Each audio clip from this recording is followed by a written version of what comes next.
Motivational कहानी जिद्दी बनो। आज की कहानी एक सैनिक की है। हंगरी देश के सेना के जवान जिसका नाम कैरोली था। यह कहानी उसकी है। कैरोली एक बेहतरीन पिस्तौल शूटर था। यह न केवल उसका शौक था बल्कि पैशन और पागलपन भी था। उसने सन 1938 के नेशनल गेम में बेहतरीन प्रदर्शन करते हुए प्रतियोगिता को अपने नाम पर कर लिया था।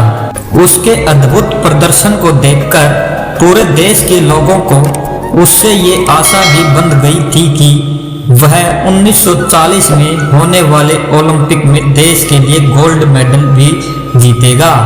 लेकिन शायद किस्मत को कुछ और ही मंजूर था। सन 1938 के नेशनल गेम के तुरंत बाद आर्मी के एक ट्रेनिंग के दौरान उसके उसी हाथ में हैंड ग्रेनेड फट गया जिससे वह निशाना लगाता था। उसका वह हाथ शरीर से अलग हो गया। सारा देश जो उनसे ओलंपिक मेडल के लिए उम्मीद लगाए बैठा था गम में डूब गया।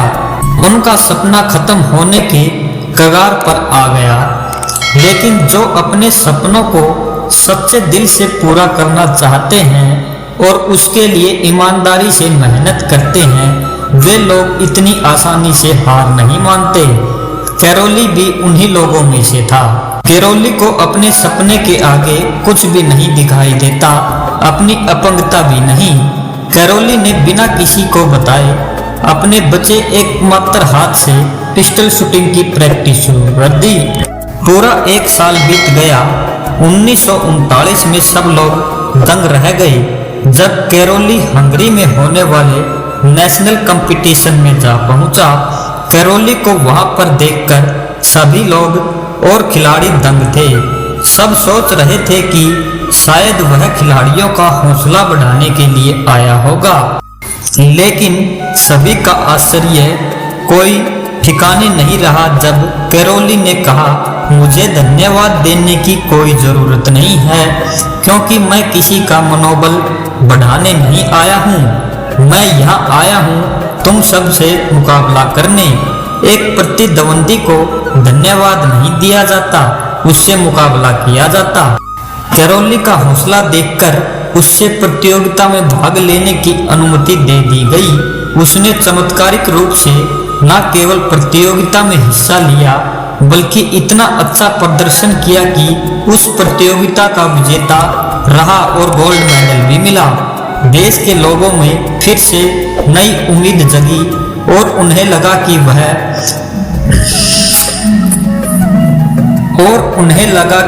1940 का ओलंपिक मेडल उनके देश में जरूर आएगा।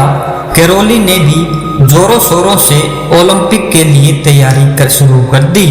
लेकिन कहते हैं ना, जब मुसीबत आती है तो हर तरफ से आती है। ऐसे ही कुछ हुआ कैरोली के साथ, क्योंकि 1940 का ओलंपिक विश्व युद्ध की वजह से रद्द हो गया। लेकिन हार मान जाए वह कैरोली कैसा। 1944 में होने वाले ओलंपिक के लिए उसने तैयारी शुरू कर दी। लेकिन कैरोली की किस्मत भी जैसे जिद पर उतर आई थी। 1944 का ओलंपिक भी विश्व युद्ध की वजह से रद्द कर दिया गया। कैरोली भी जिद पे उतर गया था।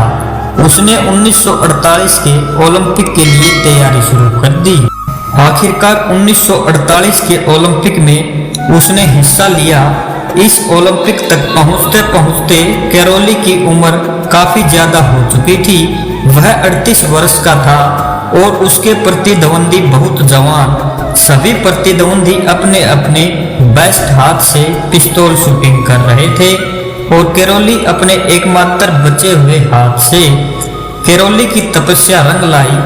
उसने जो जीवन भर सपना देखा था वह पूरा हुआ और उसने 1948 के ओलंपिक में शूटिंग में गोल्ड मेडल हासिल किया।